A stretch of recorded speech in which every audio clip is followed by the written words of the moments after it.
In his 1997 song, Mike Sharp sings, "October sun, don't fade away. October sun, shine down today." I mean, I've still got tomatoes growing in my garden. They need the sun. If I'm worrying about them, I'm not worrying about Monday Matters, and that's a bad thing. Right here on Gary's Stuff.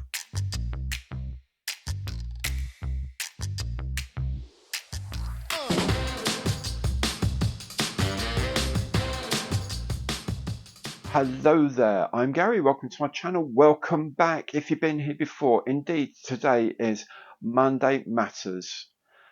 As usual, I'll be having a look at some of the news of the week. I'll be having a look at what I've been up to on my bench.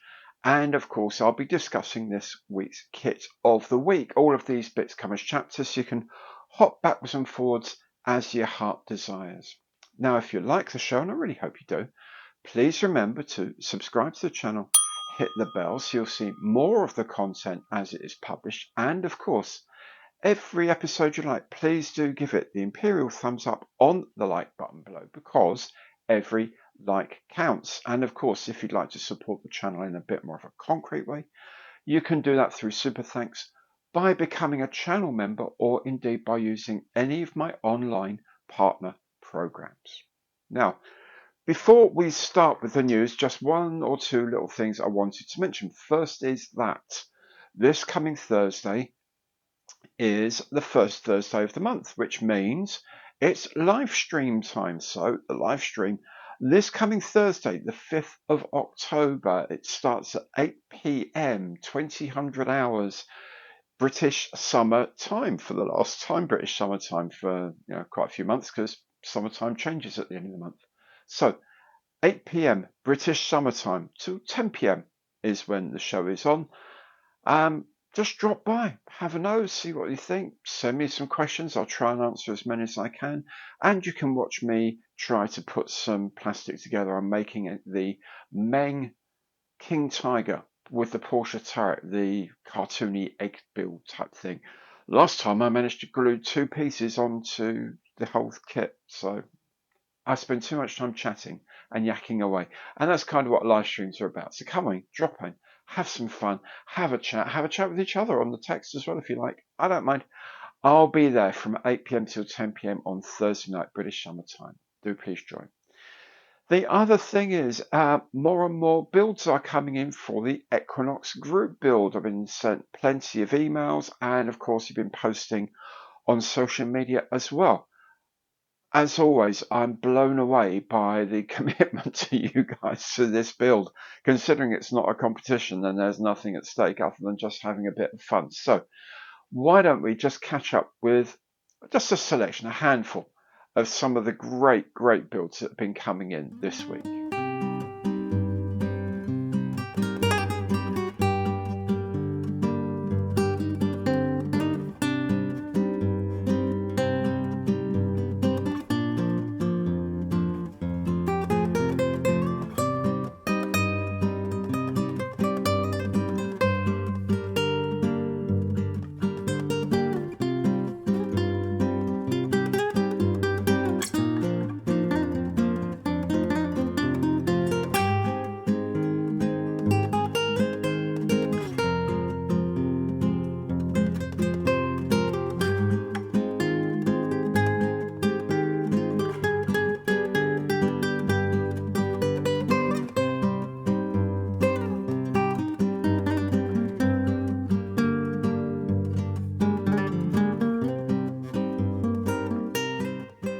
There we are. See what I mean? Some amazing builds being done. I've got as far as this, which is basically, I think, as much polystyrene as I can put together for my HMS Devonshire. It's all resin and photo etch from now on in. And of course, the sea panorama base, which is going to be quite fun. Anyway, enough of me. Let's crack on with the news of the week.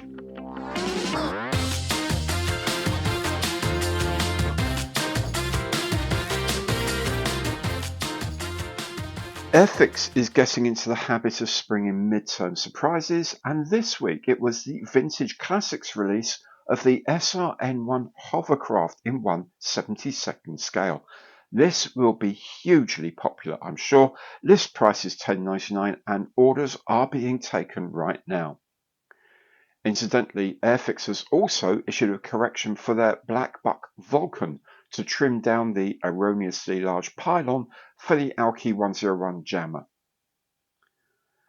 TAMIYA has been showing its 1/48 scale kit of the F-35B Lightning at a show in Tokyo.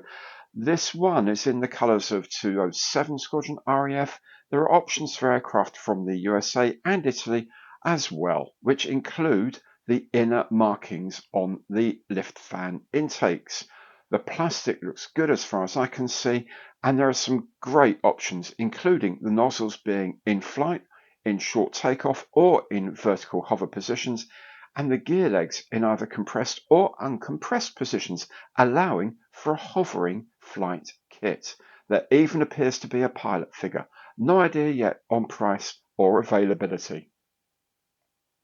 Also shown in Tokyo was the new A4M Skyhawk in 1/48 scale from Magic Factory, the relatively new Chinese brand. Looks like plenty of options here, with most access panels openable.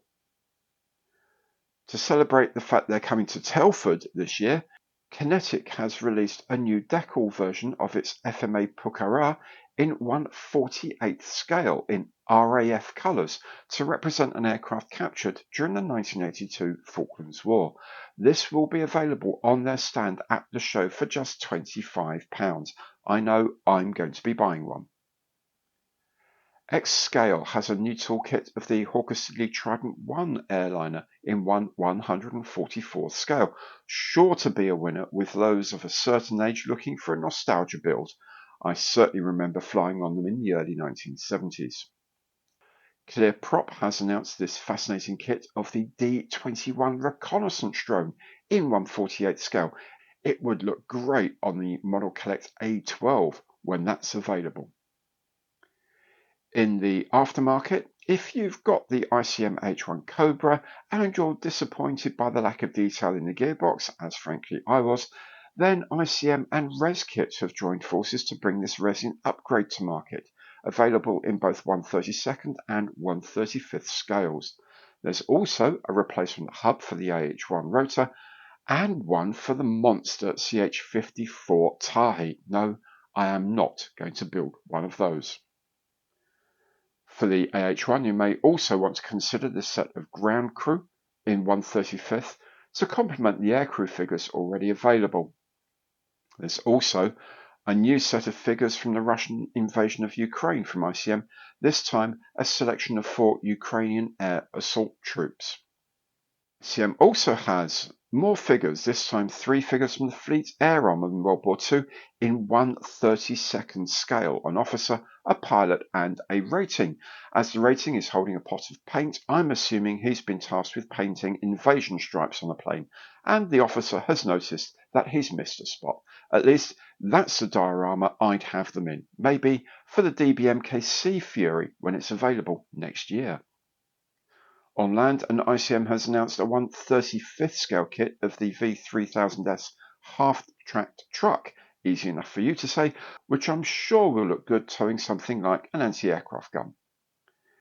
In a more contemporary vein, MENG has released a new toolkit of the BMW R1250 GS motorbike in 1/9 scale. Now, I've seen some kits a bit like this at my local model club, and the detail is incredible, as is the finish a good modeler can achieve. On water as well as on land, TAKOM has this new version of the M29 Weasel, the M29C fully amphibious vehicle. Pretty sure the warning here says to install the brain plugs before floating. Good name for them. Properly offshore now, and Trumpeter has launched a new 1/350 scale kit of the French helicopter cruiser Jeanne d'Arc. Plenty of photo etch here and even a transparent styrene gazelle on the flight deck. And here the Jeanne d'Arc is moseying up alongside another new 1/350th scale kit. This is the USS Midway as she appeared in 1945, bristling with extra anti-aircraft guns.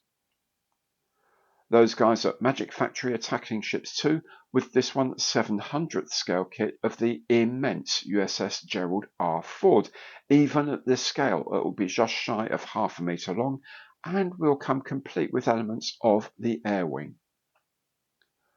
And finally, Forces pin-up in the 1950s Marilyn Monroe has been captured in plastic at 1/8 scale by X+, dressed for her 1954 USO tour in Korea.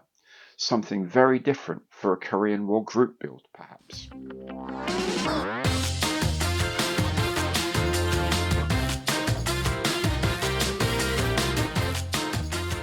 On my bench this week, well, I've been really busy. I published the video about the egg Lancaster made by MENG. I love egg kits. They're just such a good mojo reset. I think they're hilarious fun. I had some paint left over from my test of the outdoor paints, and so it just made sense to do that. And I'm really glad I did because I love building it. It's a lovely, lovely kit. I also did the diorama fountain for my Italian or Southern European diorama for my G7107 truck. The fountain I did with some water effect in it as well, which was quite fun. And I think it's quite a nice. It's really, really easy technique to do. Really simple to get used to. It's a lot of fun. Also did the unboxing of the kit of the week last week, which is the Arado E555. Finished making it this morning. I'll be filming the last few bits tonight, so the production video should be up, yeah, any day soon. Well, within the next couple of days, frankly.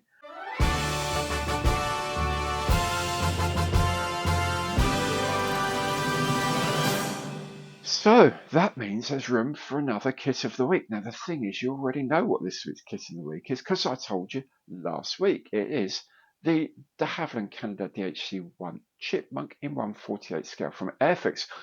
What I haven't told you yet is what colour it's going to be in, because that was down to you. Now, I had just under 700 votes cast on this, and in fourth place was the first British Chipmunk scheme from Farnborough in 1949, the all-over bare metal one. In third place was the Royal Navy Historic Flight scheme that I actually quite fancied doing, but I got to listen to my viewers. That came in third. In second place was the number 2 FTS scheme, the classic Chipmunk red, grey, white scheme, and which means the winner, and the scheme I'm going to be painting mine in, was the Army Air Corps all over camouflage schemes. So do please come back for the box opening on the Chipmunk, and then the build video will be up later on in the week. And of course, there's the build video of the Mistel to come up, the build video of the Arado to come up, and one or two other videos I've been working on as well for you to see. How will you know when all of these prop up? Well, best thing to do, subscribe to the channel, hit the bell, and you'll be notified of all my new content as it's published. And of course, anything you see on my channel you like, please do give it the imperial thumbs up on the like button below, because every like counts. So thank you very much for joining me today. Hope to see you again on the channel very soon. Take very good care of yourself, and goodbye.